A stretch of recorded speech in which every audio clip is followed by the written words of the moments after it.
Welcome to Laundromat News Today. I am your host, Anchor, Jordan Berry, here bringing you the news, all things laundromat related from around the world. Let's kick it off by checking Alliance Laundry's ticker price. As of recording this, the Alliance Laundry IPO has officially launched, and I just thought it'd be fun in these news episodes to just track how the price of Alliance Laundry is doing on the stock market there. So since its IPO, it's up just under 6%, up to $26.30 a share. So, it's holding its value. So keep an eye on that to see if that changes anything in our industry. All right, let's jump out to another story. We're going to head down under to Australia about we got a story about a dad who in down there in Australia, he quit his high-paying job and is decided to launch his laundromat empire like many of you either want to or wanted to until you started doing it. And he is saying, hey, it was a struggle at first. It was not as advertised at first. However, now he seems to be doing about $150,000 in income and expanding that empire. So kudos to him for finding a path there to that freedom, to having, building the life of his dreams. So kudos to this dad down in Australia. Very cool article about him, by the way, where he talks about his experience, his story. So make sure you're subscribed to the news over at laundromatresource.com to get the newsletter with links to all of these stories. Okay, we got to head from down under all the way up to northwestern Missouri, where a new laundromat opens up called Local Laundromat. Very cool name. I really like that, actually. And is bringing pickup and delivery to an area that has never had it before. It's a very cute article, actually. It talks about it like this is some novel thing, which is great. It is for the area. And kudos to Sylvia Klupek, I'm sorry, I'm going to butcher your name, out there, who built this laundromat and is now doing pickup and delivery services. So came from the bakery segment of business and is now doing laundry. So pretty cool.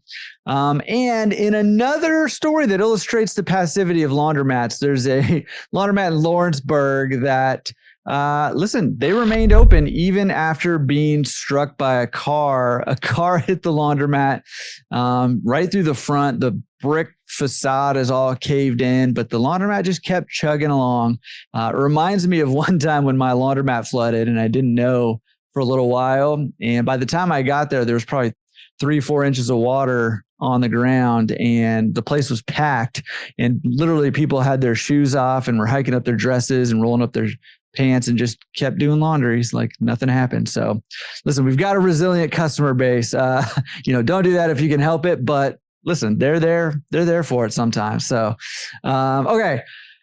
Another story here about a cafe laundromat hybrid in Southampton, which is very cool. Again, we're seeing more and more of these popping up. Looks really nice. They did a really great job with the laundromat. It's a really cool story about them, and they've got a little cafe there in the laundromat, and they're just looking for ways to, number one, monetize that downtime of doing laundry, but number two, a different way to serve the community. So continue to keep those wheels turning in your head. Don't settle. Don't get too, complacent. Don't get too complacent in your business. It's really easy to do in this business because this is a business that just kind of churns and churns and churns and does pretty well unless you do something to mess it up. But, don't just sit on your haunches. Keep thinking about how you can improve your business, how you can serve your customer base even better. Harvest Board grants a $5,000 to promote reading in a laundromat. So again, another example of a laundromat being a community hub, a place that is championing reading in the community, especially for kids. They got a little library corner over there with some books, stuff like that. Very cool. We see that a lot in our industry. It's a big deal. It's a big deal. So kudos to those guys for doing it. And also, speaking of cool things in laundromats, in the Lower East Side there in New York, there is probably one of the coolest art shows around in JJ Cleaners and Laundromats. So if you're around the Lower East Side, make sure you go check that out, because there's a cool art display or cool art show happening at this laundromat. Again, links to all of these, if you're interested in them, in the newsletter. So make sure you're subscribed over there at laundromatresource.com. And listen, we got to go a little darker because we all know that this can happen. There was a criminal incident that happened there in a laundromat in Nebraska where 3 clothespins held up 2 shirts. Get it? Okay, that was your joke for today. Patrick, I hope that makes you happy. And listen, I've given up on trying to be funny in these. So if you got jokes, send them my way. I would love to be funny in them for you.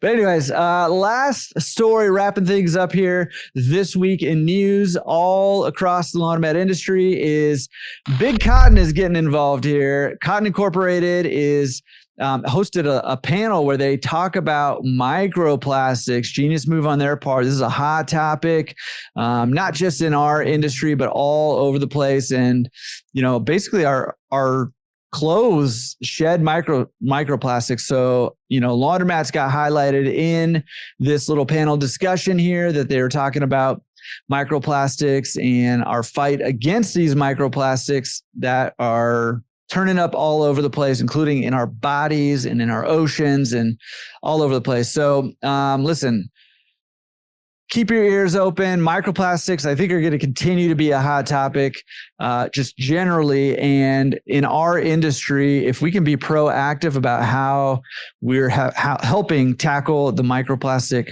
problem, it's only going to be good for us. And I love, by the way, how our industry is intentionally trying to reshape our reputation. We've had such a bad reputation for so long, and well-deserved in a lot of rights for, the industry in general, not everybody out there, but the industry in general, that it's just kind of like a breath of fresh air for me to see more and more quality laundromats. Yes, the big, nice new ones, $1 million, $2 million laundromats, those are cool to see too. But even just the smaller down home, backcountry laundromats where these owners are coming in, running their laundromats like a business and taking care of their communities. So kudos to all of you guys who are out there getting it done, rehabbing the reputation of our industry. I found in my very first laundromat, it's much easier to rehab the laundromat than to rehab the reputation of the laundromat. And that's what we are about doing right now. So kudos to all of you. Hoping to be a little bit of a part of that myself, both through my laundromats and also through, helping you guys in small ways here and there. So listen, if you got news you want to be featured, big or small, about your specific laundromat or your company servicing the industry, shoot me an email, news@laundromatresource.com. Would love to feature you here. That is it for Laundromat News today. We will see you next week.